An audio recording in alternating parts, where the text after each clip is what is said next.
Jets fans, and welcome to episode number 38 of the JetStream podcast. I am Travis Rubinik. Today is August 24th. I'm here as usual with Joe Clark and Neil Noonan, and we welcome today somebody that I've personally been wanting to get onto the podcast for a long time. One of the, I guess you could say, better known Jets bloggers in a way, because he's actually been on radio shows, which is apparently a rare occurrence. My friend Garret, so everybody welcome Garret. Round of applause for Garret. Hi, Garret. Garret lives in a long place away from here. Yes, very far. So he is joining us via Skype. If there's any delay, we apologize for that. There hasn't really been. We've been talking for a while here now, so it should be okay. Hopefully you can hear him well. We think it's going to work. If it doesn't work, then this is going to be an incredibly awkward episode. It's just super weird for everyone. So Garret, do you want to kind of introduce yourself, talk about who you are, what you do, and why you matter? I don't matter, but that's okay. My name's Garret. I live in Vancouver. I write both at Arctic Ice Hockey, mostly doing a lot of their stat stuff. Not all their stat stuff, but a lot of it. And then I also run my own website with 4 other bloggers called Hockey Graphs. I guess I'm known more for my numbers work, because that's most of what I do. And the reason why I got into the numbers work was because when the Jets left Winnipeg, I didn't do a very good job of being a fan of hockey. I just became a very casual fan. And when they came back, I just wanted to immerse myself back in. So I started looking everywhere and for anything to read and digest. And I'm a science student, so I like analytical stuff. I do a lot of math and stuff. And and I found the writings of Gabriel Desjardins, who's a well-known guy for establishing Behind the Net, the original Extra Skater type website, and from there it just became magic. Yeah, and it's something that a lot of us do appreciate and go to a lot of the time. Yeah, absolutely. If you haven't checked out Hockey Graphs before, it might not be everyone's cup of tea, but if you actually enjoy the stats side of things, definitely hit it up. It's a great site, especially with everything else apparently disappearing off the stats world. You should check out Hockey Graphs. We'll plug that again later. I should have wrote it down before. That's what I forgot. To write down all my ending Travis stuff. always forgets I one will thing. screw up the ending of this episode because I forget it's there. There's always one thing. Anyways, so yeah, we're glad to have Garret on. We have a lot of stuff to talk about today, including a lot of the analytics, hirings, and whatnot that's gone on. But we have to go way back because we haven't recorded since July, which is a long time for us. We weren't sure how long our break was going to be there, but it kind of turned into Joe and I going away on August long, and Joe and I going to a cabin after that. Then Neil was at a cabin, and then we were like, okay, well, we need to figure out what we want to do here. We wanted to get the Skype stuff available so we could talk to people like Garret, and so we didn't require people to come to Neil's basement to record all the time. And yeah, so it's taken us to here, but we have things to talk about, so I guess we should just get started. Get her going. August 2nd, so literally I think it was 2 or 3 days after our last episode, the Jets signed somebody, and it kind of spurred another debate that's been going on. For those of you who have as bad a memory as I do, they signed TJ Galiardi from the Calgary Flames, and just to kind of kick back to what was going on back then, people were really right in the middle of the why does nobody want to come to Winnipeg debate. Yes, that was and hot topic. A lot of it seems to, I don't know how much of it's just because it's what I see on Twitter or it's what I hear from people. A lot of the Winnipeg's not a great destination, blah, blah, blah, blah, blah, sort of wording. And my argument, and I think Arby's argument, I'm not 100% sure where Garret stands on this, so we'll get you in a second, Garret. Is the thought that maybe it's because this team sucks that nobody wants to come here, or what they see is kind of going on. What? And then the Free Press, after signing TJ Galiardi, kind of gave us a whole new perspective, as the headlines that were everywhere was the Jets had signed the Flames reject. Yeah. Which to me kind of shoots huge oh no alarms as to the people that seem to be bringing up this argument in, I'm not going to say all of the mainstream media because a lot of people get touchy when I say that, but certain individuals seem to get this negative perception about players, Evander Kane being the one that's been here for so long. And I think people see that and see those kind of headlines and get a little, why am I going to go to this place? Because not every player loves playing in, I can't think of the word right now, a hotbed of hockey where everything you do is scrutinized and looked at. And I think that's just another way to not want people to come here. So Garret, I'm not really sure. Did you live in Winnipeg before, Garret? Is that why you were a Jets fan originally, or? Yeah. Yeah, so as someone who's moved away from Winnipeg, let's say out in Vancouver, Evander Kane, perfect example of it, guy who's come up, was born and raised in that area. What do you know anything about their perception of Winnipeg or anything like that? Like, what do people, if you tell people you're from Winnipeg, what's the kind of response you get? Cold. Cold, yeah. Fair enough. It is usually cold. Usually it's the temperature. They ask if much is going on there. I mean, most people don't really have too much of a perception, especially because, like, Vancouver is a bit of an import town itself. Most people are from out of country anyways. Which I'd say is pretty fair about Winnipeg, too. Yeah, that's true, yeah. But so, yeah, I don't... It's not, like, negative. Like, everyone knows it's cold. But there's nothing like it, like, most people don't know about the crime rate or any of the other aspects that people normally would discuss as, like, being negative when your Winnipeggers talk about Winnipeg. Yeah. Fair enough. So what's your kind of perception on the whole people don't want free agents not wanting to sign here thing? Do you think it's more to do with the team itself, or is it that it's the I already said, like, I personally think it's because it's the team, and I don't see how Chevy could really sell the Jets as a place that people want to play to have success immediately. Like, what's your kind of thought on that? Well, I kind of wrote about this not too long after this happened, and to me, it's like, you'd be crazy to think that there's not some effect of the city, but you'd also be crazy to think that it's everything. Yeah. I mean, the way I kind of look at it is like trade-offs. It's kind of like in economics they have a thing called opportunity costs, where things are more than just money that have a value, but it's not a yes or no. It's just like dollars, where, you know, it's not a yes or no, $0 or infinity dollars. It's, you know, $20, $30, $40. Yeah. And so I look at it like, there's the attractiveness of the city, the organization, which includes like how well the team's doing and everything like that, contract, which is like how much they're getting paid, and then the opportunity like to play like a good role. I mean, you look at Hayes, who left Chicago, who's a great team in a great city, but you didn't think he'd ever, you know, get to play a good role on a stacked team like that. So he went to New York. So we're kind of the Zach Redmond example here too, where he might have nothing wrong with Winnipeg, but he didn't necessarily see an opportunity where he was going to play, so he up and left for Colorado. I guess that's kind of a varying perspective where every player is going to look at different factors separately. I mean, the same thing kind of happened to us in the opposite direction. Pearl was actually, he wasn't given his original offer to keep his RFA status, but he went to UFA, and Anaheim gave him an offer, but he came here because he thought he'd have a better role over here. Yeah, that's very true. So I think that players take that into consideration a lot, what kind of role they're going to have on the team, more than what necessarily they'll be doing, like if we're going to make the playoffs or if we're going to be a really winning team or something like that. I think a lot of players, like, they always talk about, you know, I'm a competitor, I want to play, I want to battle, right? So well, I think age has a huge consideration to take with that too. Like, look at Alfredson sort of thing. Like, his role would have been probably bigger in Ottawa, but moving into Detroit, I think he saw, I could win here. And I don't care. I want to win a Stanley Cup. Also take a lot of weight off of his shoulders. Yeah. I guess I think it's kind of silly to think of it as a one or nothing sort of perspective. So I do agree with you, Garrett. Like, I think it takes like a lot of different things kind of come in perspective of it. I don't think it's Winnipeg thing. Yeah.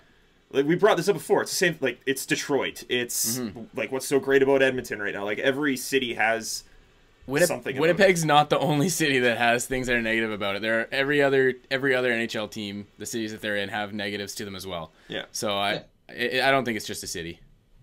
Depends on the player, and like sometimes, you know, you might be a negative, which means you might just have to pay a couple $100,000 more on there. There you go. Money is a big factor. Exactly. Yeah.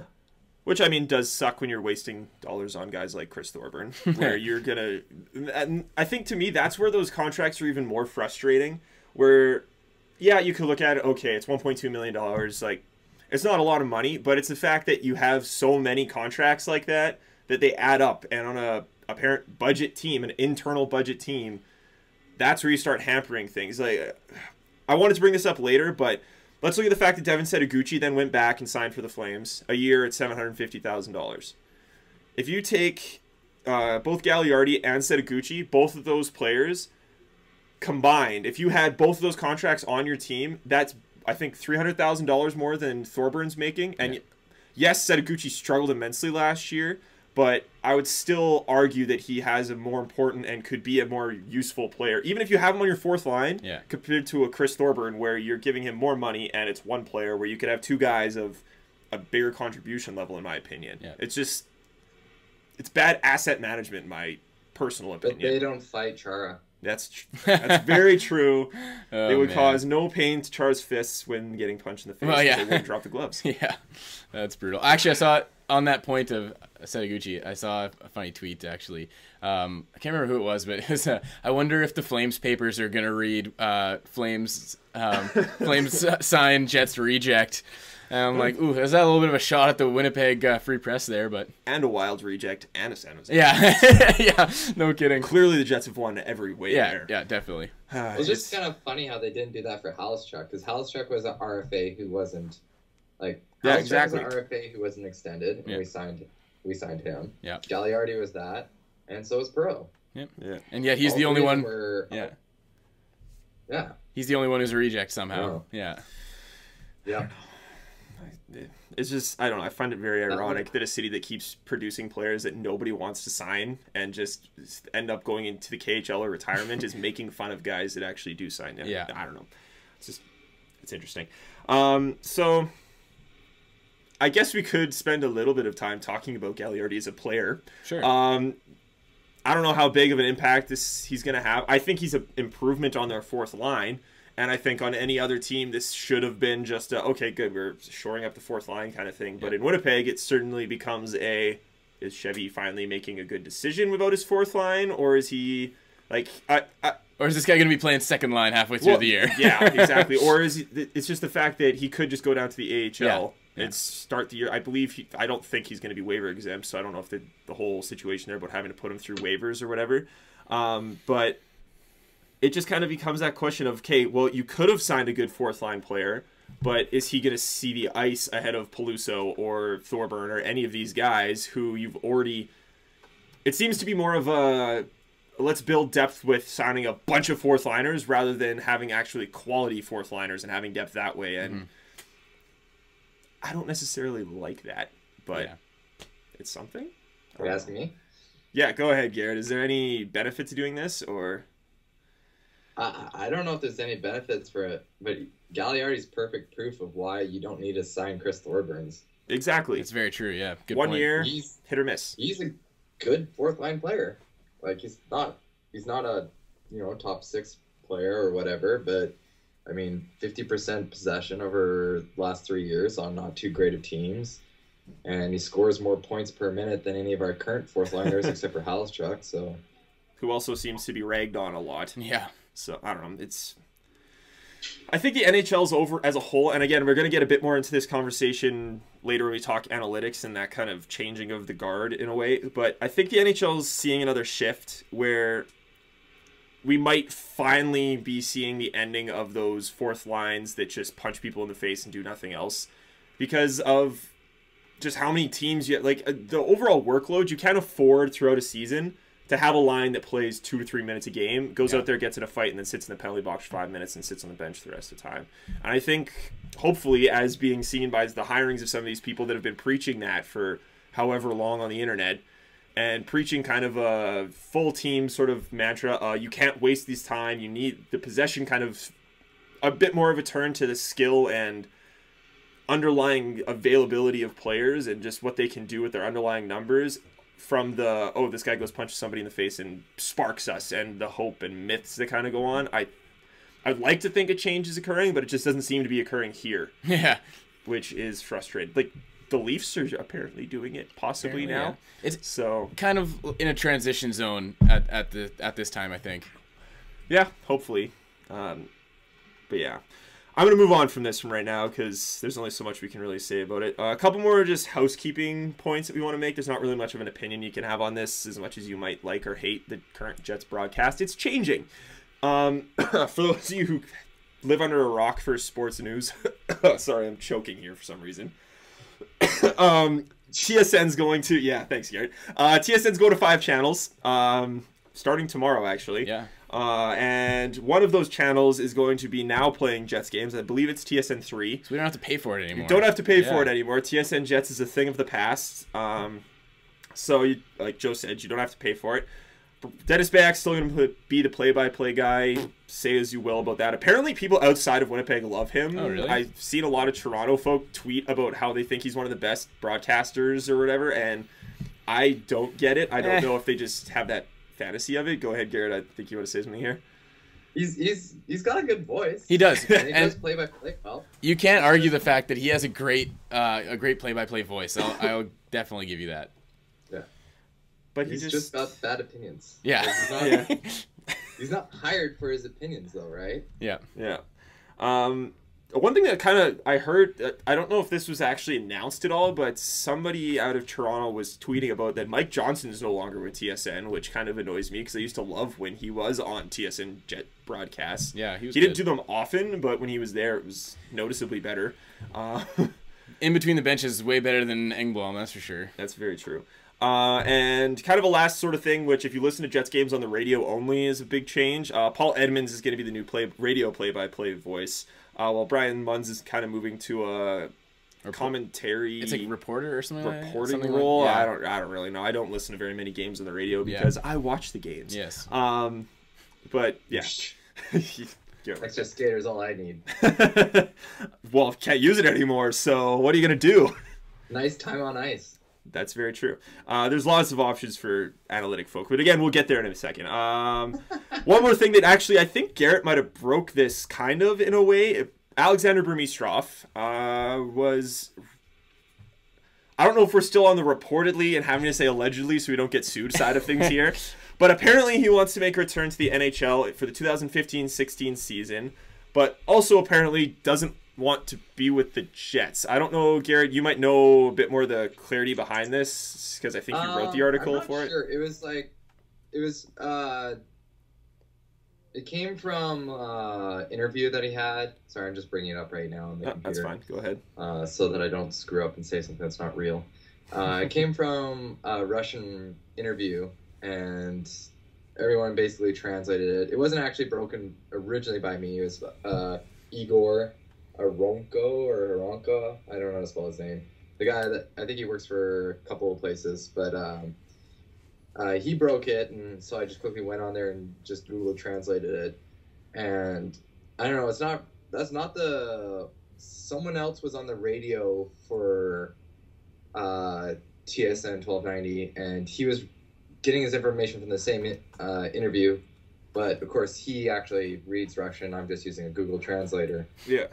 He was saying that it seemed like Burmistrov didn't want to be there. And then, of course, he also said some prototypical things that about, like, Burmistrov's attitude and selfish and whatever. And, yeah, he's apparently a huge dick. But I have my doubts about that. When I read it, it seemed more like Burmistrov was just like, I want to play in the NHL. If it's for the Jets, it's for the Jets. If it's not for the Jets, it's not for the Jets. I want in the NHL. Yeah. Which is like, I played for my home team, and I made a whole bunch of money. I'm good for money. I don't really, I don't care about, I'm going to make less money in the NHL than I would in the KHL. I want to play in the NHL because it's the NHL. It's my dream. Yeah. And in the article you were kind of talking about for it, you broke down the kind of 4 situations that can happen, which I'm just going to quickly just summarize here. Basically, there's 4 ways that this can go right now. If he does which everyone's kind of assuming, come back to the NHL for next season. The Jets still own his rights, I believe, for next year. I don't know how long they still hold on to them for. Till he's 29. Till he's 29. All right, there you go. So basically what can happen... Sorry? Sorry, I said that until 29 is only if he plays in the KHL. Oh, okay. If he comes here, then it's different. Well, it's confusing. CBA is just insane. So he can come back and get his rights traded, where he eventually could sign and play elsewhere, which is completely possible. Yeah. Option 2 is the Jets sign him and then trade him, which is kind of what you see in the NBA a lot more often, sign and trade situations. So it gives a bit more certainty to a team that they have the player signed. He's coming. He kind of has to be here in a way. option number 3, he does sign and play for the Jets, which I think would be... I think personally that would be... You'd see headlines a lot more drastic than Jets sign, Flames reject. If Burmi did come back to start playing for the Jets again, it would be a complete gong show. No, I agree completely. You want to spark up another war between analytics guys and mainstream media? I think Burmi coming back would just spark a fire. No, that would be nuts. Seen like no other. That would be nuts. And the 4th option is obviously he just blowing smoke up everyone's butt and stays in the KHL, which again is completely possible for all we know. But what we do know, and Garret also kind of brought up in that article, was that allegedly he's had conversations with Paul Maurice that have gone well. I think you also brought something up. I hadn't heard of this before the article, that he had apparently tried to buy out his own contract or something with Akbar's or something like that. Well, he originally, when he went originally to the KHL, he signed a 2-year contract. Yeah. But KHL contracts are not guaranteed quite the same way as they are here in North America. It's Russia, let's be honest. It's here. crazy. Yeah. So like in the summer, he did talk to Paul Maurice, and the Jets were talking to him about possibly coming over here, whether that was for a sign and trade or if it was to play for the Jets. Who knows? I don't know. But they did talk to him. Okay. Apparently his price is pretty high, from what I've heard from more than one place. And part of the reason why is because if he's to go out of his 2nd year of his contract, he'd actually have to buy out it himself. Yeah. So, and that was in part why his contract was... why it didn't work out is the Jets were looking for a small bridge contract, and he was looking for something that could, give him a life to live, but also pay out his KHL contract. Yeah, so basically he wanted to get enough money so the Jets were technically paying out his contract, or whoever team signed him. But I was gonna say that would be a straight baller move. You just bought out your own contract straight up, just like peace, toss a bunch of money at him. I wonder if he could have pulled what Kovalchuk did and just retire and then go sign in the NHL. Yeah, retire from the KHL. But yeah, I think that's going to be a story to watch throughout the year, because although, again, it's the KHL and it's weird and we don't really know how a lot of that stuff works. Heck, this is a random fact that I saw in Russia. Apparently they have like cameras installed in the front dash of like every car just for insurance reasons, because people used to like run in front of cars there and get hit by cars on purpose to like sue the car driver and stuff. That's why all those crazy those crazy driving videos you see on YouTube are all from Russia, because everybody has dash cams.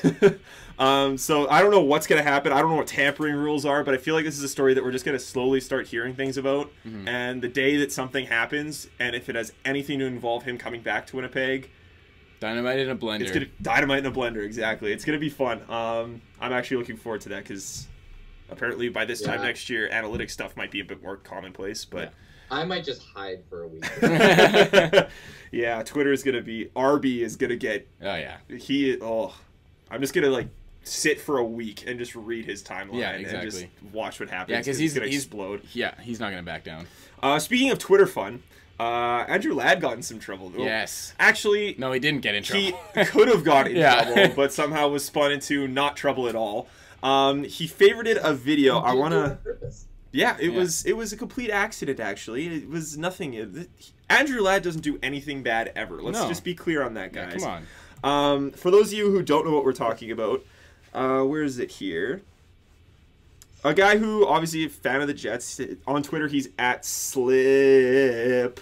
SLIII, a bunch of I's and a P. He tweeted out a little video, and the tweet basically says, "I just found a video that sums up the NHL Jets offseason magnificently."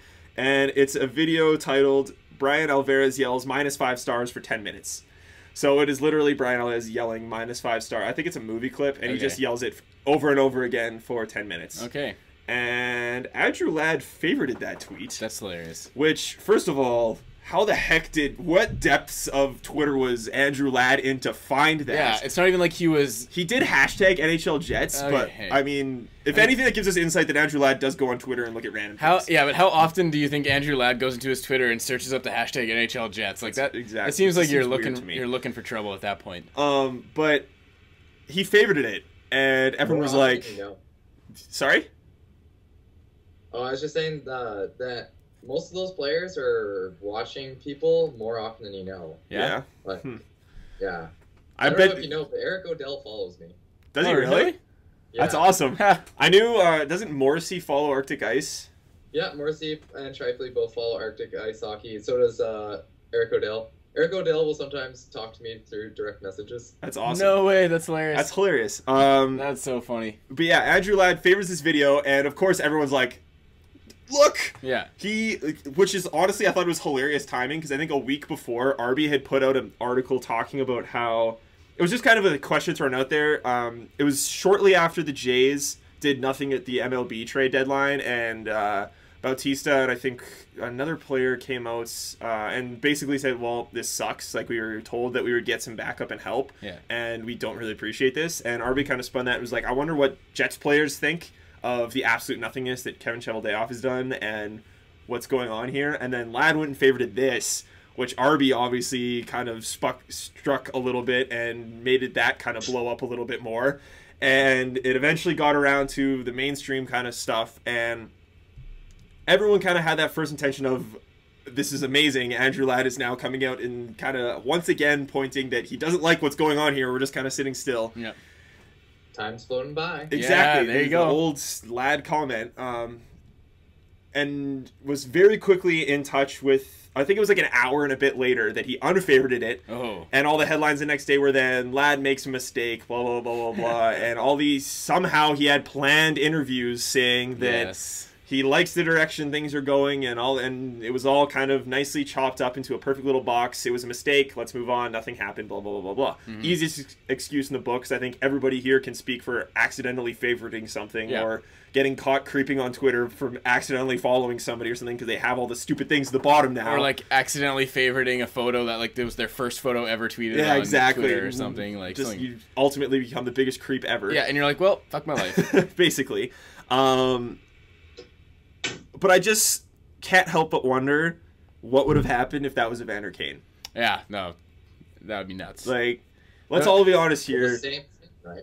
The internet, yeah, it's all fair. No worries. Oh yeah, everybody gets the exact same treatment. The exact same thing would have happened. Yeah, it would not have blown up. No, at all, of course. But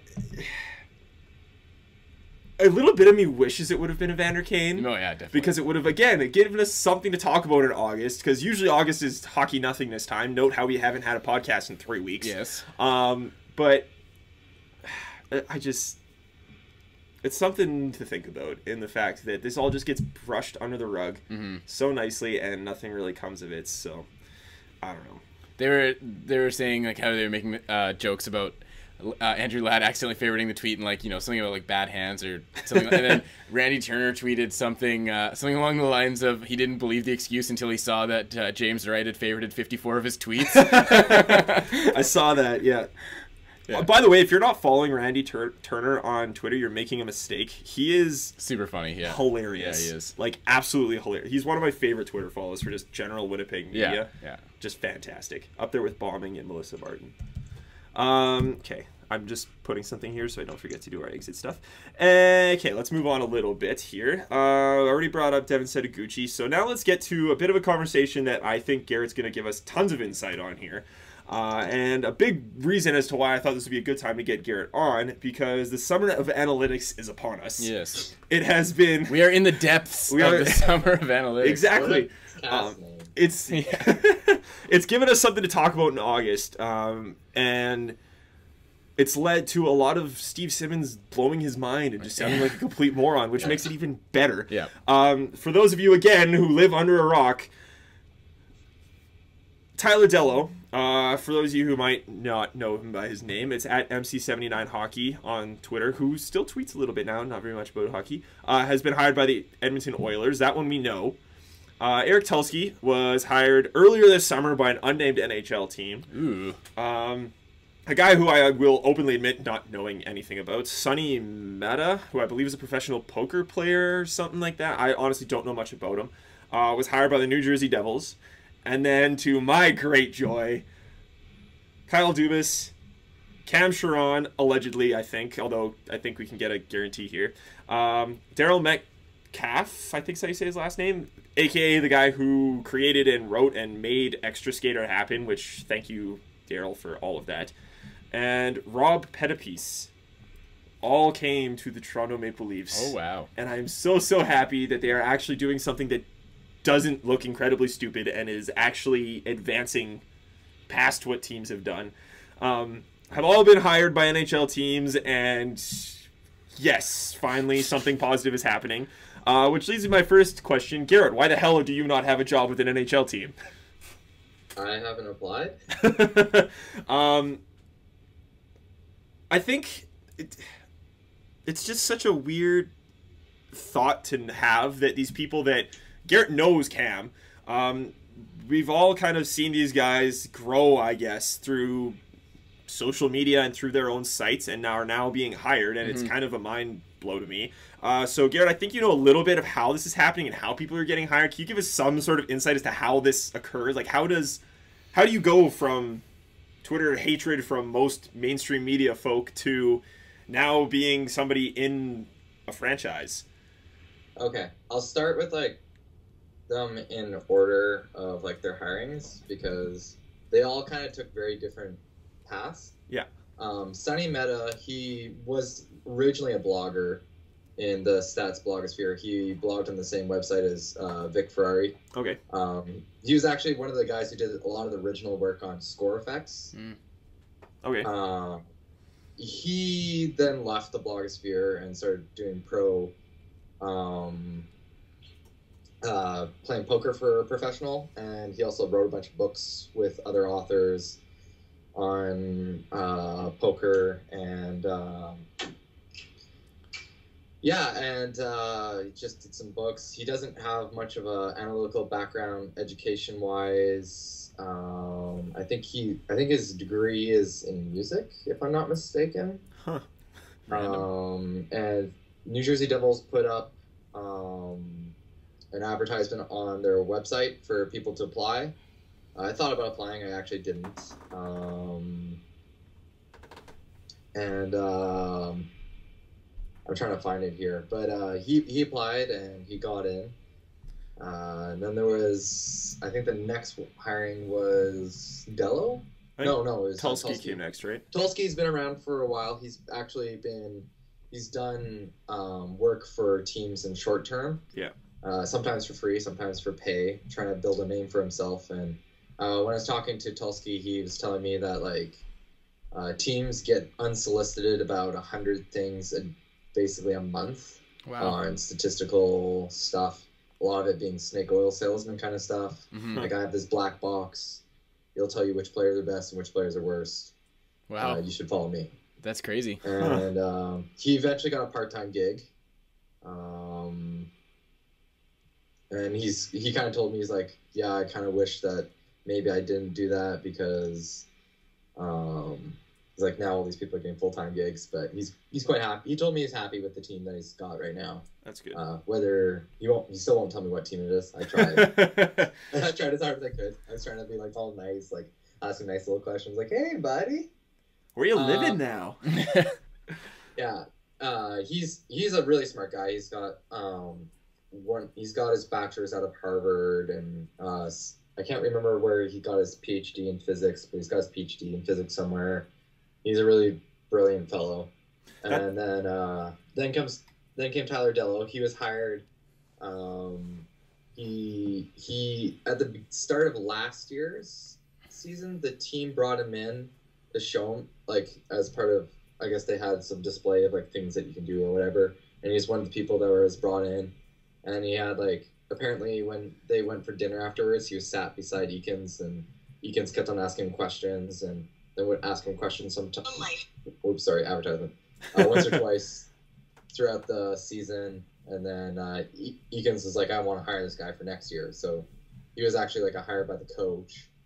Which I think is what kind of made it interesting for a lot of people, because I think the hot takes that have kind of come out of this have mainly been a lot of this is the Oilers giving Eakins his last kind of straw kind of approach. Like, I can't remember who was interviewed on Edmonton radio, but he just straight up attacked the entire thought and went off on some sort of tangent about how, oh, blah, blah, blah, they're just giving in to Eakins sort of thing, so he has no excuses for when this fails and all this other stuff, which I think, as much as it was kind of talked about before, I think that the Dello hiring was kind of the explosion of it all, because that was the big one that a lot of people knew and a lot of people hated just because of who he was on the internet. And he was not shy of sticking to his points and wasn't one to kind of take crap from people when they were telling him he was an idiot, which obviously, if you haven't been paying attention at all, the people that are getting these jobs aren't idiots. They're not dumb people. They're, most of which this was a hobby for them before, or they do have other degrees, and it's generally very intelligent human beings that have pulled this off. So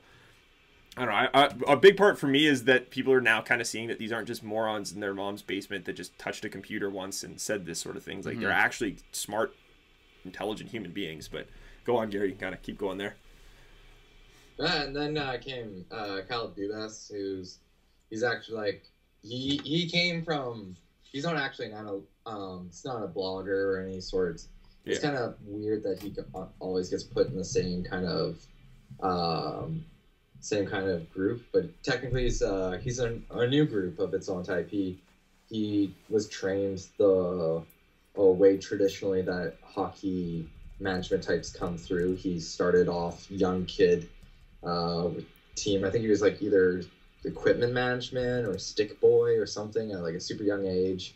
Became a player agent. He was going to school doing some sort of sports management course.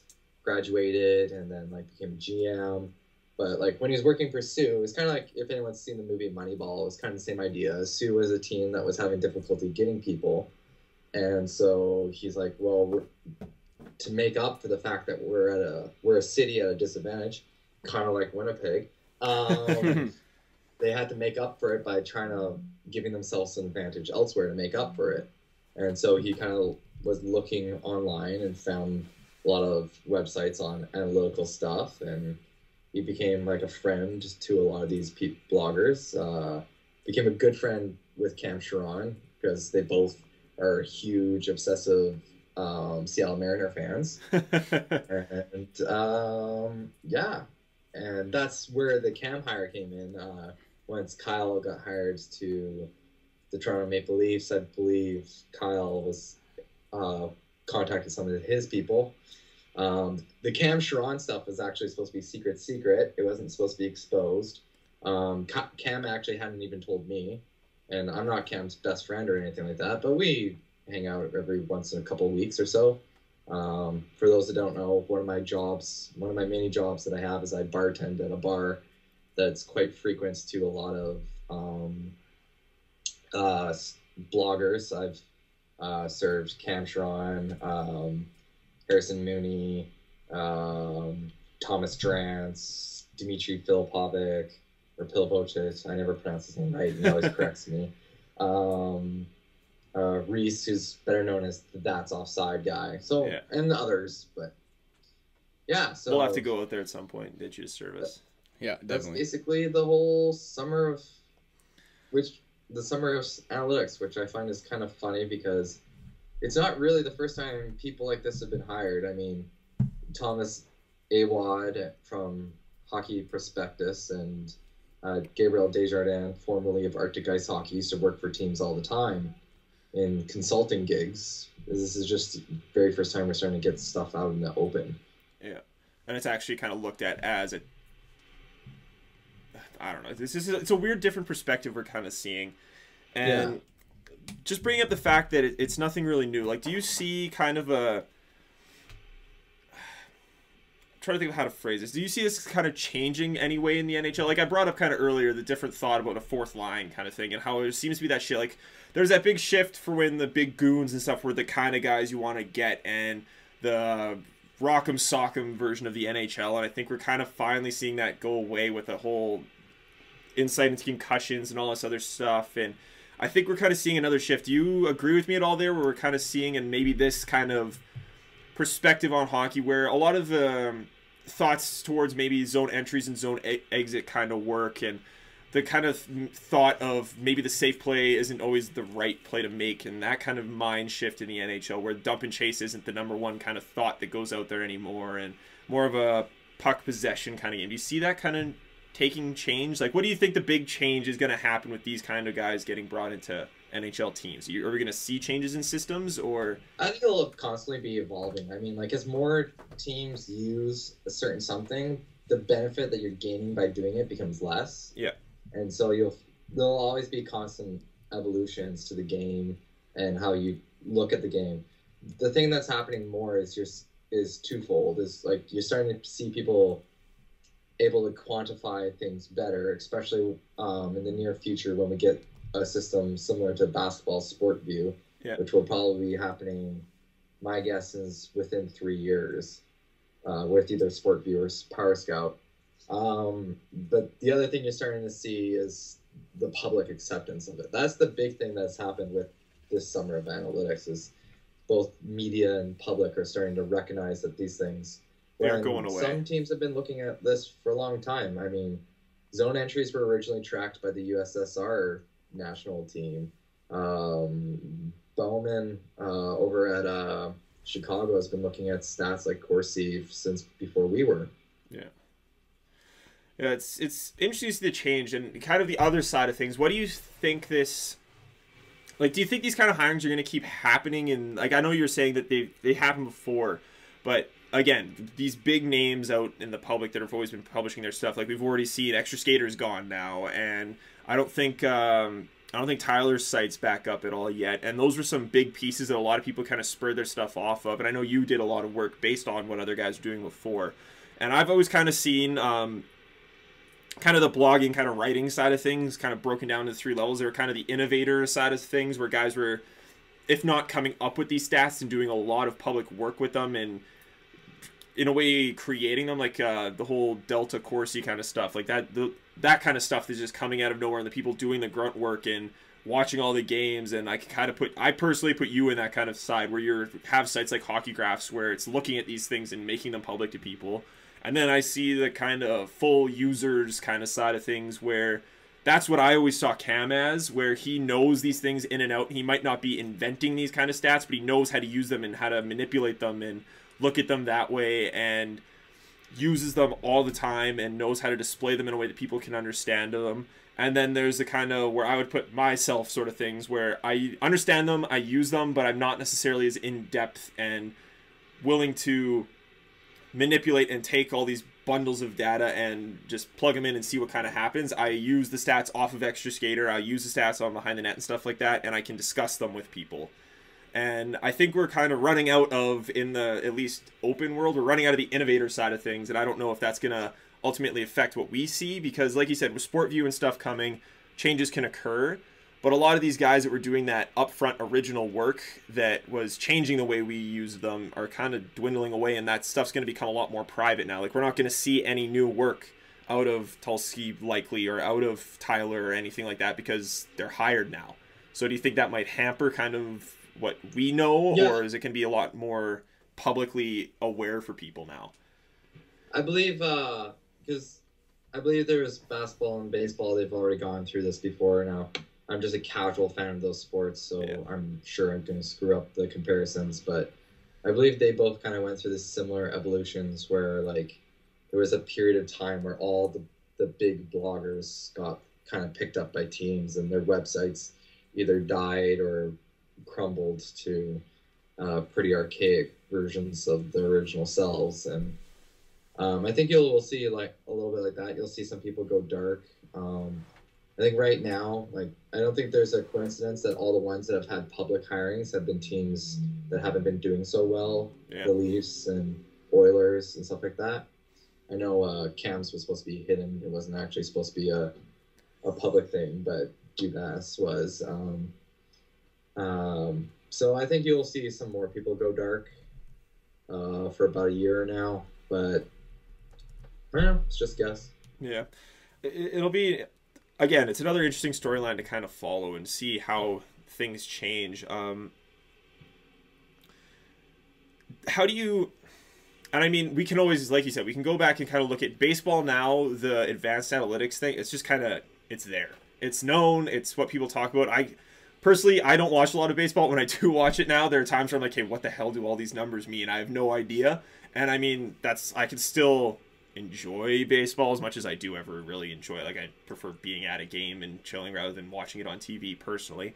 But I'm sure people can still enjoy it. But how do you see this acceptance that's happening kind of change from a mainstream perspective? Do you, like, personally, I think there's always still going to be the Steve Simmons out there who fight this every single step of the way until he is either canned or people just stop listening to him. Like, I think this morning he said something about how no team's going to win a Stanley Cup with a goalie named Ante when Chicago did it like 2 years ago. And was just idiotic things that, again, he has a job because he makes people angry, and that leads to people reading his stuff. Yeah, exactly. But do you kind of see a lot of the main broadcasters, like with Sportsnet getting their new positionings and stuff like that, and their whole new broadcast, do you see this becoming more of a forced into broadcasters having to talk about it, or at least mentioning it instead of the grit and heart? Like, I know it's always going to have a place, but do you kind of see the whole... I think there's even been magazines so far that have had Corsi and Fenwick numbers mentioned in there. Do you see that kind of becoming a more common thing now where it's used all the time, or do you think it's still going to be really resisted by a lot of the old school folk? I think you'll see... there was another person who wrote on the Summer Analytics, a Toronto writer. He was discussing like how he's written for baseball and how he went through the change. And he said at first, he had to explain to people in every article what on-base percentage was. And then eventually his editors were saying, like, don't worry, you don't have to put these in your articles anymore. I think we'll see an evolution like that. Corsi and Fenwick will... a lot of it actually will have to do with SportsView too, because these are... Corsi and Fenwick are proxies for things. So once we have, like, you can get the true numbers with SportsView, you'll just get possession numbers. There'll be probably some stat like that. Yeah. So it kind of depends on those two factors, but one of the two will happen. Either eventually you'll get to the point where Corsi's discussed very similar as plus minus, or you'll get to a point where SportsView gets bigger first, and you'll just start talking about people's possession just like people's puck possession.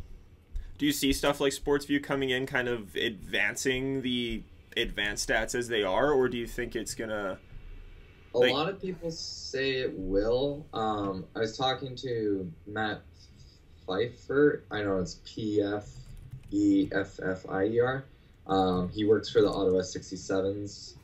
But he also used to work for Power Scout. And he says Corsi and Fenwick are very, very close to Power Scout's calculations of puck possession. So I don't think it'll change things too dramatically. The thing is, you can probably do, like, I don't know if many of you remember just before Tyler Dello went dark, his website, he was doing a lot of stuff that was very conditional, like Corsi 25 seconds after a defensive zone face-off loss. Yeah. You can start doing stuff like that that's more advanced situational. I don't think you'll get stuff that's more in-depth for, like, a team, for example. Yeah. I don't think SportsView will ascend, for example, the best thing that we have, which is score adjusted Fenwick. Mm-hmm. Yeah, one thing that I'm actually kind of interested in, I know, I can't remember if it's you I've seen talking about it before, but like trying to find, and one thing I think SportsView might be able to help with is, guys, you always hear that comeback kind of attack against the numbers, about battles in the corners and stuff like that. I don't know if it would be able to help, but if there was ever a way to kind of come up with a number with somebody who wins those kind of battles all the time and see if there is any kind of value, I think that's something SportsView might be able to help with, which would be awesome. But again, it's kind of hard to tell. Until we get our hands on it, it's kind of hard to see exactly what they're going to be using it for. One thing that I thought was really interesting, and I was wondering if you knew anything about what could come of it, or what your thoughts of what could have come out of it, is those terms and services changes to the NHL.com site. For those of you who don't know, and if I explain this wrong, Garrett, feel free to correct me.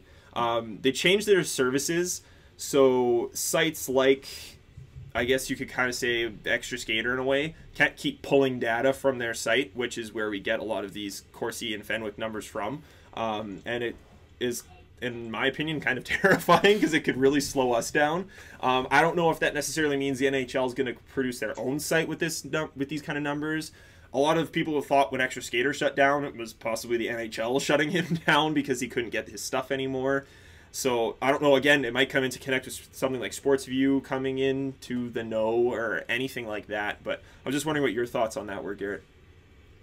There's a lot of possibilities. I mean, there was a lot of talk about it. I mean, Gabriel Desjardins was saying like that's not really a big scary thing. He didn't find it as a much of a threat. There's Josh Wiesbach. He's the guy who scrapes a lot of stuff for That's Offside. Yeah. You're saying basically the terms of service only apply if you actually read the terms of service. So there's technically a loophole that you could scrape as much as you want as long as you never let them know that you ever read the terms of service. Okay. And there's a lot of ways around it. Like a lot of people are saying like there's ways you can go about it. You can still make a website. There's a fear that like maybe the NHL might try to protect their website through that avenue for those things, but at the most part right now it looks like it might mostly be because of people trying to places like hockey streams where they're stealing like Game Center streams and stuff like that. Oh, okay. So it's more of a stop illegally broadcasting our hockey games to everybody sort of thing. Yeah, because technically that terms of service stops a lot more than just even that. So it's a very blanketed thing that a lawyer probably put in to protect them from a lot of things. Okay. Whether it will be used to stop future stats websites or not, we'll find out soon. Yeah.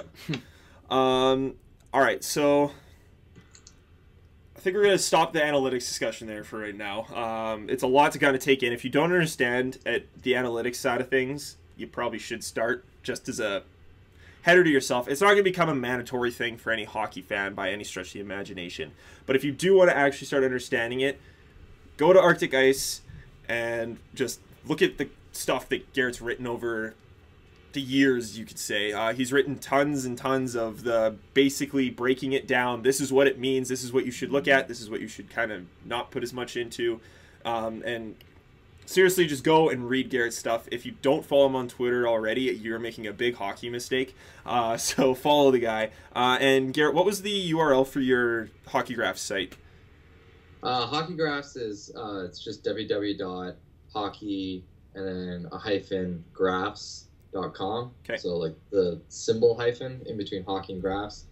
I will put a warning out there. It's for a particular niche. It's mostly, a lot of it is, I mean, we do have some stuff that's very general, but a lot of it is more in the deeper study of advanced statistics. But yeah.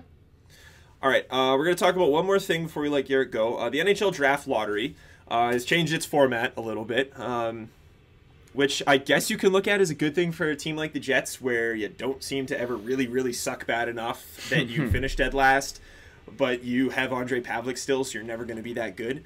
It's going to be a 2-year kind of phase-in change, where for this next year, and I'm sure the Buffalo Sabres just love this, your odds of winning the draft lottery are going to change. So if you are the absolute worst team in the league, previously your odds of winning that lottery were 25%, and those are dropping to 20%. And there's just little minor changes all the way down to the 14th worst, I guess you could say, team, where their odds of winning this, winning the lottery were at 0.5% before, and now they are sitting at 1%. Basically, it balances out a little bit. Obviously, if you finish 14th worst, you're still not great chance to win it, but it does improve it a little bit. The big change, in my opinion, is going to happen for the 2016 NHL Draft Lottery, where there's basically, if I'm understanding it correctly, a new draw for every of the first 3 spots. So you have the first overall pick is pretty much determined itself. The second overall pick is determined then, and then the third overall pick is determined out of a draw, basically, if I'm understanding it and remembering this correctly. So basically, if you're the worst team in the league, you could be picking 4th. Whereas all of those other 14 teams then have a shot then over and over again of getting the first, second, or third overall pick, which kind of, in a way, balances things out a little bit more. Mm-hmm. It could really screw you over. Personally, I think, yeah, whatever. I don't see this as a huge problem because I don't see a lot of NHL teams necessarily tanking. No. Not in an outward, obvious way, anyways. Yeah, at least not anymore. And they'd never admit it either. Yeah. I think the last really obvious one was from Mario Lemieux. I think Pittsburgh. I think Ryan Lambert put a video out there of a really bad game where people were playing really bad for Mario Lemieux.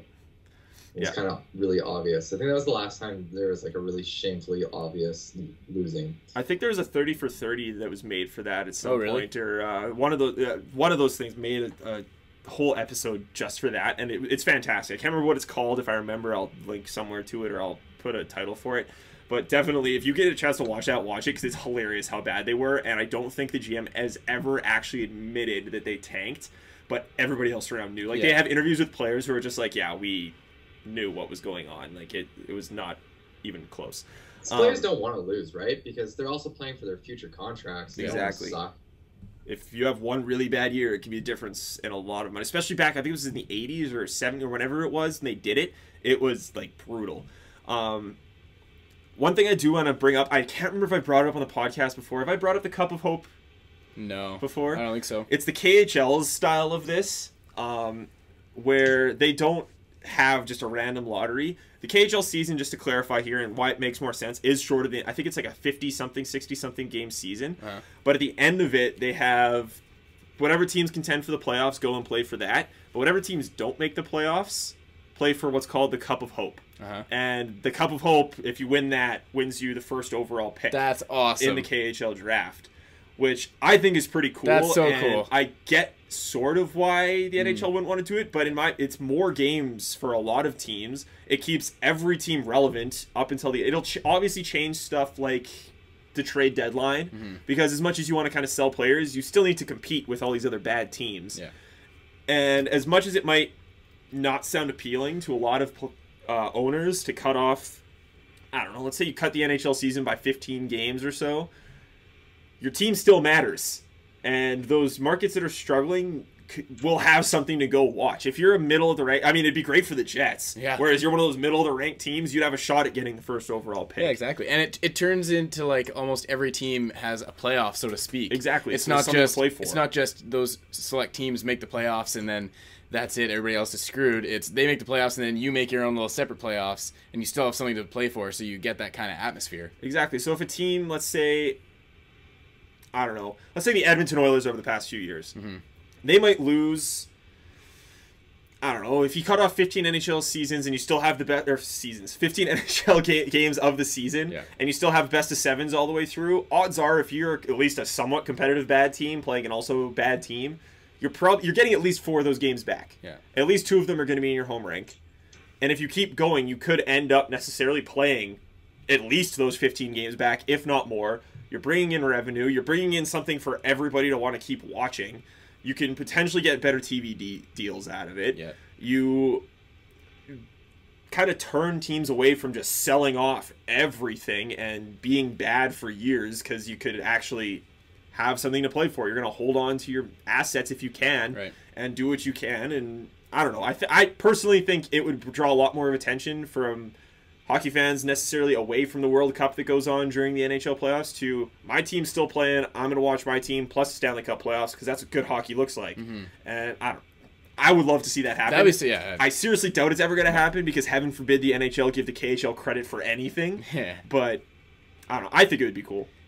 Yeah, from a viewer standpoint, yeah, that would be unbelievable. That'd be so cool. Jets fans might like it because they actually get to watch the Jets play a little bit more. Yeah. And they somewhat playoff experience in the MTS Center still. Yep. Because it doesn't look like that's happening anytime soon. Might be a while. Public. Yeah. At least a few more years. We've been a whole, how long without talking about Public? I know. Long time. It's rare. Yep. I think I'm just so tired of it that it's like... It's whatever. It is what it is. I think everyone's just finally starting to...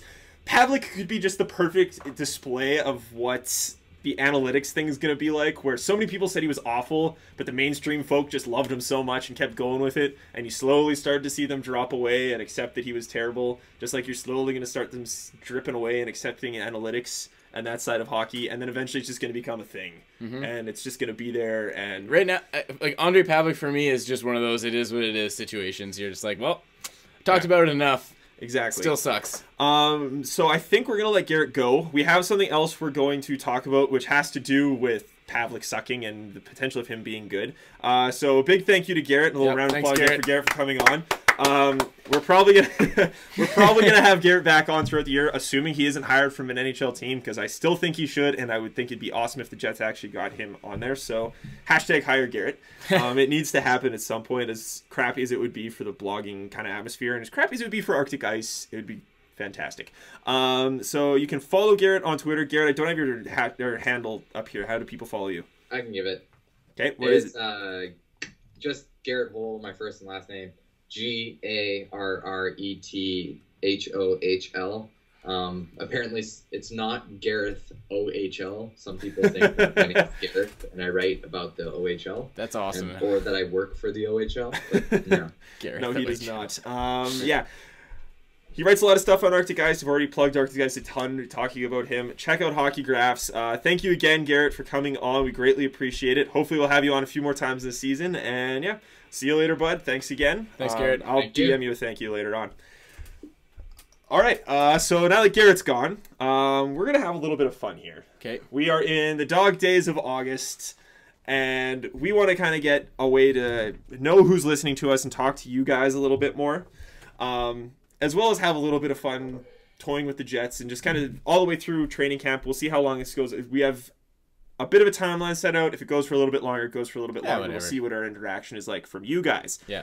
What we're going to do and going to have hopefully a lot of fun with is a little bit of our own bracketology. We want you guys to vote on these things, and we're going to have it all kind of coming together. What we are going to have is the Winnipeg Jets worst case scenario playoffs.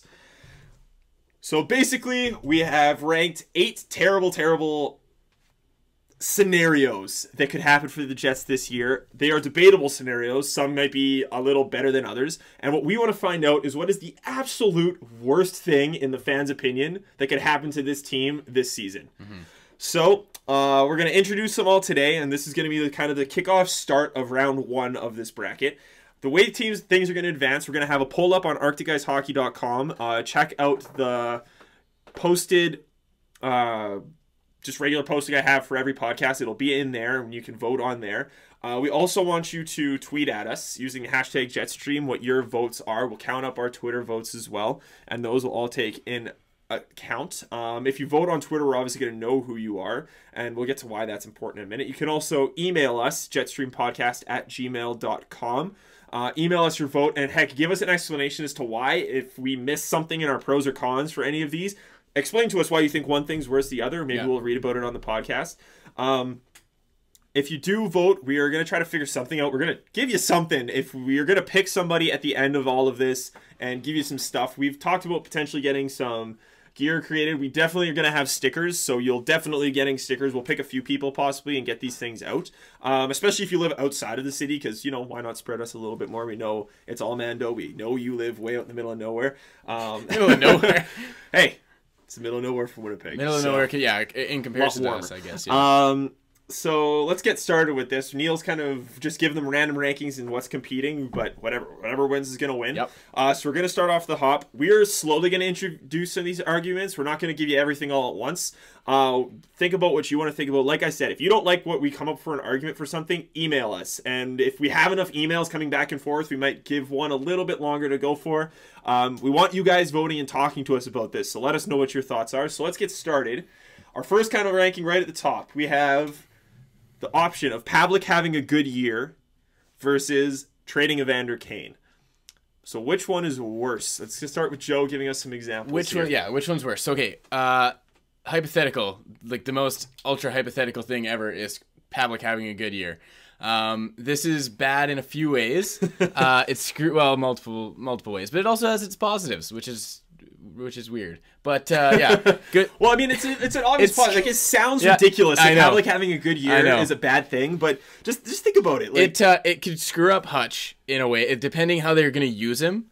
But it could totally screw up his development, because all of a sudden, all of this negative stuff that's been coming towards Pavlik, like Travis was talking about, all of his proponents slowly falling by the wayside, and everybody accepting how bad he is. Suddenly, all of that might reverse.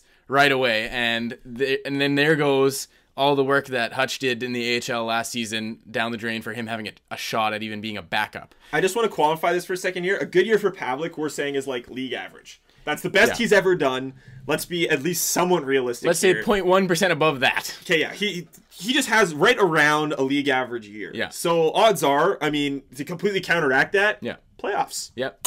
That would likely mean playoffs, yep. A good shot at Jets making a lot of the numbers, a lot of the problems that they have, you can hide that with league average goaltending. They're a good possession team usually. The fourth line's their own issues, but sorry. Go a lot of the numbers that we've crunched and other people have crunched and we've talked about them on the podcast before. I'm not going to bring them all up again because they go pretty in depth. But we've said it before, and we have the numbers to prove that league average goaltending would give a very realistic shot of the Jets making the playoffs. Yeah, so they probably would have made the playoffs a couple times. There's one positive and one negative for you for Pavlik having a good year, being a positive or negative thing. Making the playoffs would be good, obviously, but this is 1 year. 1 year, and you have to think about possibly screwing up other long-term solutions. Exactly. And facing off against a good year for Pavlik is trading Evander Kane. Yeah, this is a fun one. The thing with this is you're losing Evander Kane. Yeah. You're not winning any trade that you were giving up Evander Kane in. You're likely taking away you're creating a huge hole on that side. Mm-hmm. You're trading Evander Kane. Yeah. And as great as some people might think that is, like, we're talking about the Jets as a team here. You're trading away a young player who could be the face of this franchise. Steve Dangle went on a great rant a month and a half ago about how dumb it is that the Jets don't just make everything about this team about Evander Kane. If you don't listen to Steve Dangle's podcast, I highly recommend you do, because I bring it up all the time. And you'll know what I'm talking about a lot more. It'll bring Travis's rants way more into context. Exactly. You're likely losing any trade with him involved. Yeah. He's a fantastic hockey player. He's put up points. The Jets obviously benefit from points. He's a good possession guy.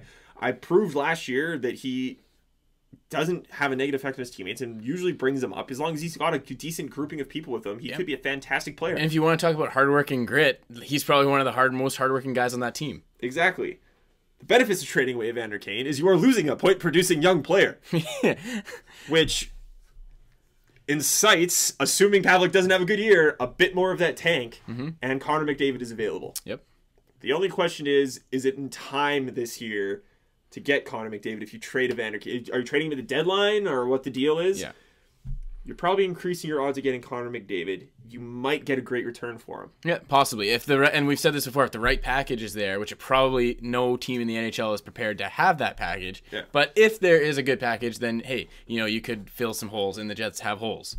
So Joe, which one are you? If I had to pick, I think the worst of those two worst case scenarios would be trading Evander Kane. Really? Yeah, I think that would be for me. I don't know. My vote is definitely giving it to Goodyear for Pavlik. I think that's the worst case scenario. I think you could. The only reason let me give you this. The reason I'm saying trading Evander Kane is because we've talked about this before. I know that the Jets would screw it up. They wouldn't. How much they're going to screw?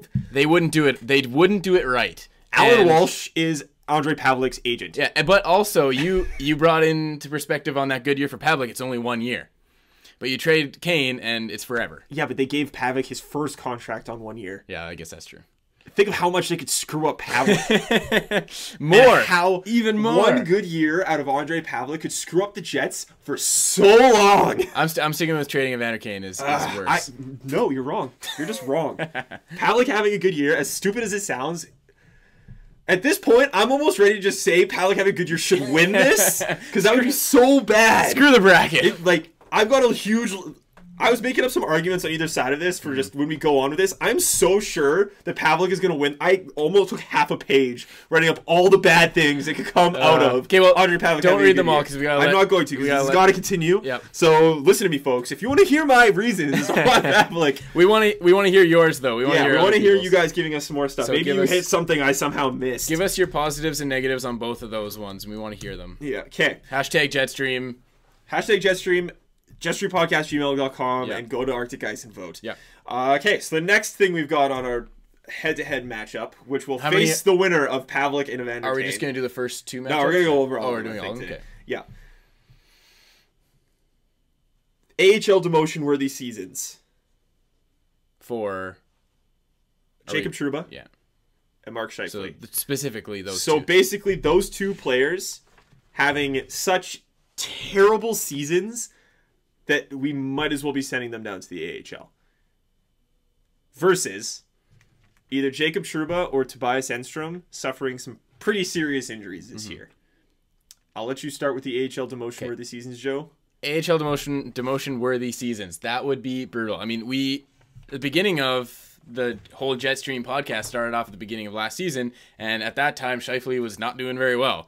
And we talked about, hey, if this is how he's going to be deployed, and if this is how he's going to perform with this deployment, why don't we just send him down to the AHL? Yeah. And he ended up bouncing back from that after all the firings or whatever, and he ended up having a decent season. Too bad it was hampered with that injury.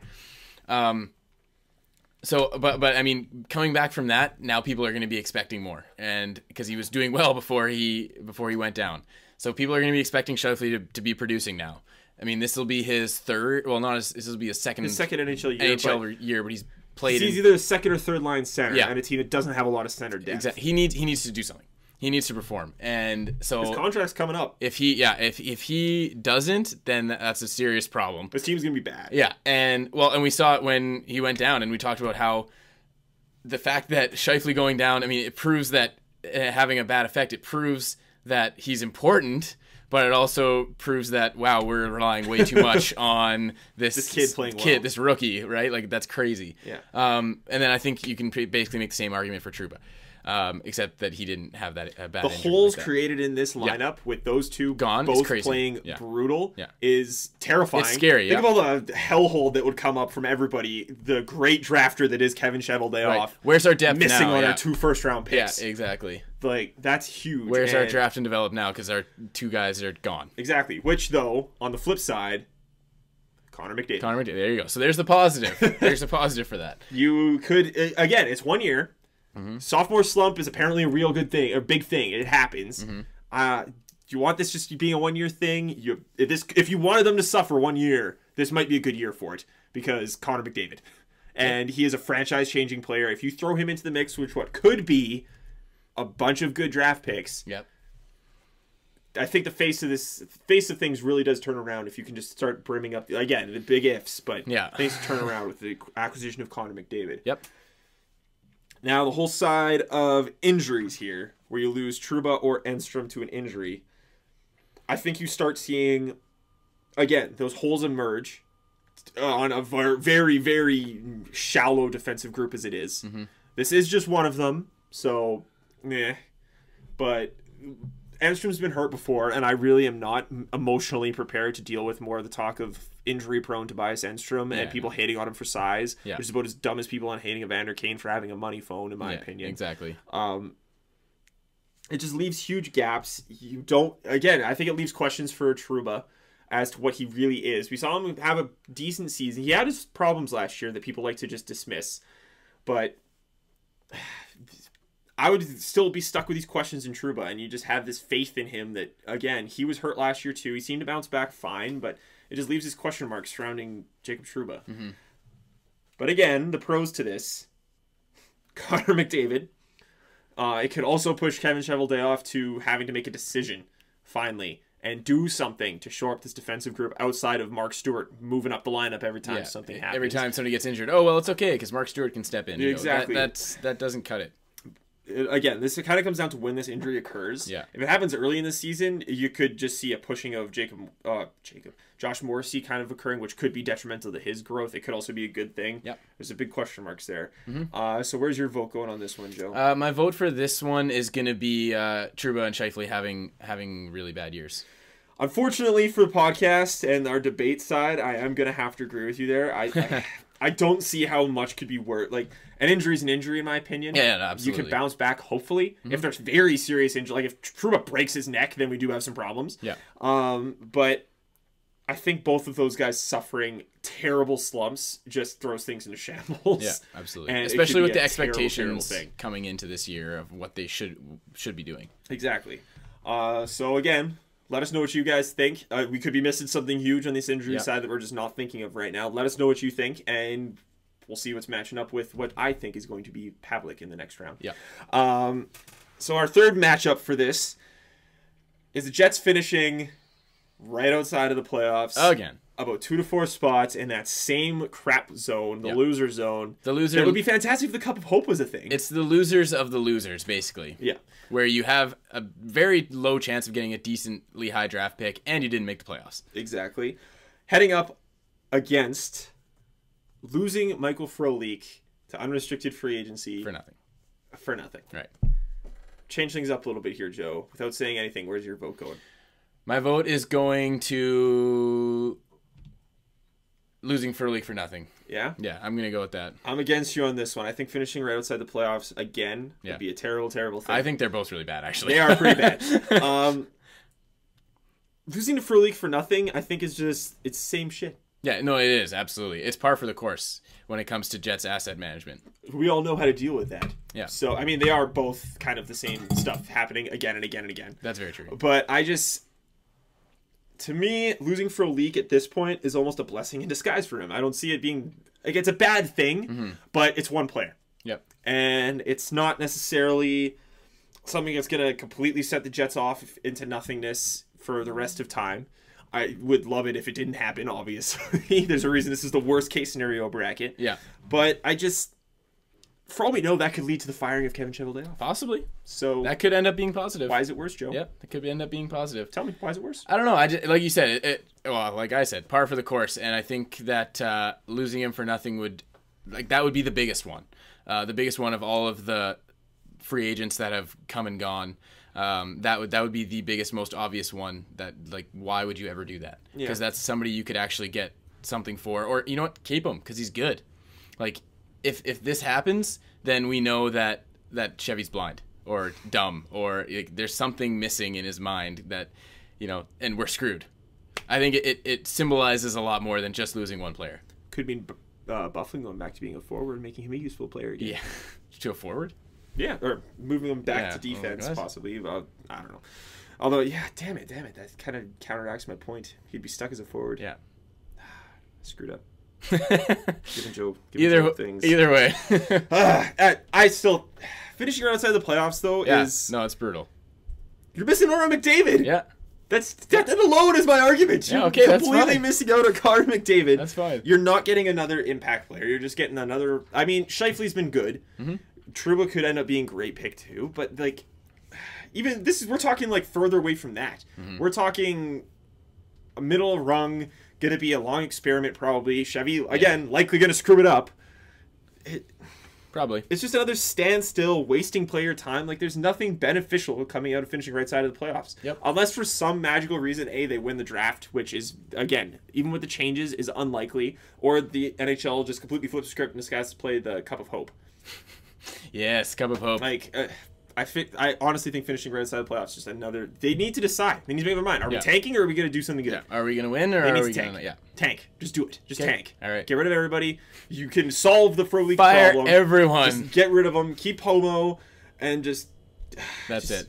Just do something. Yeah. Just stop sitting on your goddamn hands and at the cabin and drinking beers. At the cabin. Do something. Always at the cabin.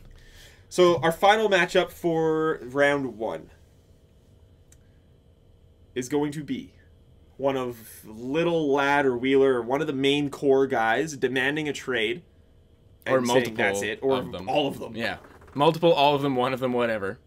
Versus an unexpected, out of nowhere extension for Kevin Cheveldayoff. I have a gut feeling that Travis and I are going to be on the same page on this one, and that extending Chevy is way worse. We're actually not. Really?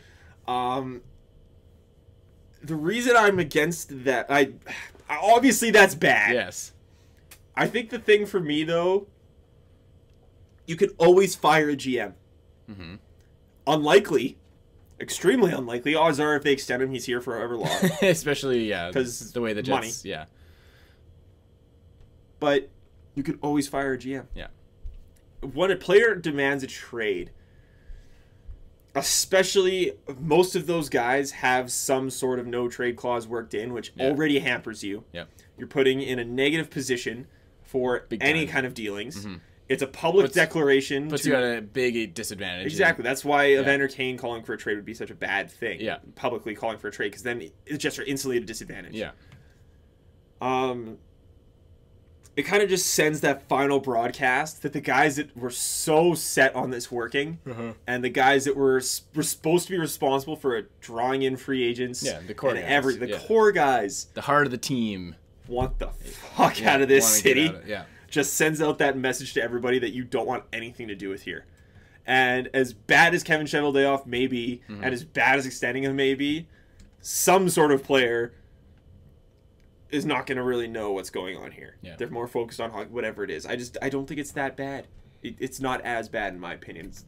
What's your arguments for extending Chevy being the worst? I know there's. I think he's just the core of almost all of the problems that have been going on with this Jets team. So I mean, extending it just extends the problems. And I mean, I agree with you. You can fire a GM at some point, but at no point has True North shown that they would ever do something like that. I mean, yeah, they fired Claude Noel, but like that had to get to an extreme point before they did. And the point that Gary Lawless was basically fighting for Claude Noel's job on the radio. Yeah, exactly. And so I mean, it's just such a. And we talk about the classic True North style, and like, yeah, I just don't see it happening. It's just not a True North move. So if they extend him, then he's gonna keep being around. The thing is, I would love to say that extending Chevy would be the most unlikely thing on this list. Yeah. But they extended him the first time with nothing, no explanation for it. Yeah.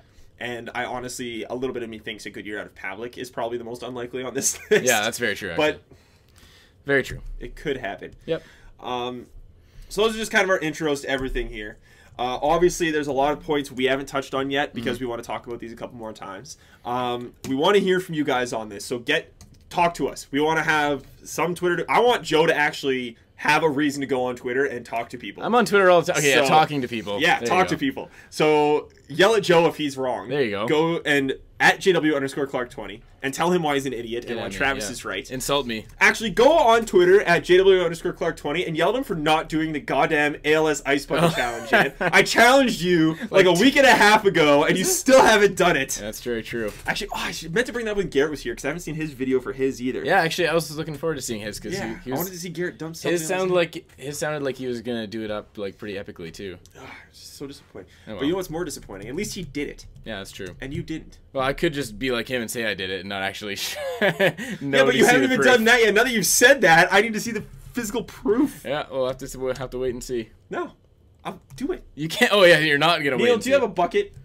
We're not doing it. You're doing it after the podcast. We're not doing it right now. No, we're taking you outside after the podcast. I'm dumping ice water on your head. Neil did it. Oh really? Yeah, and he's donating money for every like he gets on Facebook. Oh shit, nice. You could also just make him donate 50 cents, but you don't have Facebook either because you just don't like humans. Exactly. Actually, that's exactly why. Yeah, now everyone go tell Joe doesn't like you. Yeah. Listener, Joe doesn't like you. Tell him how you don't like that. There you go. And tell him why he's wrong. And that everybody just start tweeting at Joe and tell him he needs to do Travis's Ice Bucket Challenge. There you go. What's your Ice Bucket Challenge now? I challenged you. Oh, yay. It's the Travis, everybody, it's the Travis Ice Bucket Challenge. Just leave, Joe. Go away. Joe's not going to be returning. Well, you don't have a ride home then. Yeah. I live like 5 minutes away. I can walk. Hey, Joe. What's up? You're wrong. Okay. So yeah, talk to us. Tell us what you think about everything. Hashtag JetStream if you do vote on Twitter, so we actually can count them all up. Because if you just say it, then we have no way of tracking you down. Yep. So hashtag JetStream. Tweet it at us as well at JetStreamPod. Tweet at one of us individually. Tweet at Neil, even though he gave us no opinions. Tell him why he's wrong. If you want to see Joe dump ice water in his head, really tell him a lot of reasons why he should do that. Vote for it on Arctic Ice, but we're not gonna know who votes for it on Arctic Ice unless you comment afterwards saying that you voted and tell us what you voted for and why. If you email us, we might get into a bit of a debate on it, and I might start telling you why you think I'm wrong and why I think you're wrong for thinking I'm wrong. So that could be really fun, and we could read that out at the next podcast. Basically, we want to hear from you guys. So we want to know who's listening to us. So if you are from one random place as well and tweeting it at us, tell us where you're from. We want to know where our peeps are at, basically. I apologize for saying that already. Yeah. But yeah, that's about it for our episode today.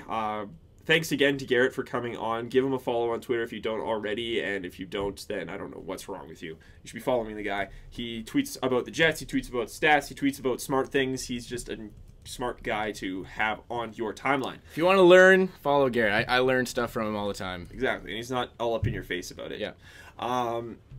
Follow us on Twitter at JetStreamPod. Otherwise, you can't talk about us about our wonderful bracket. We'll post the bracket on arcticehockey.com.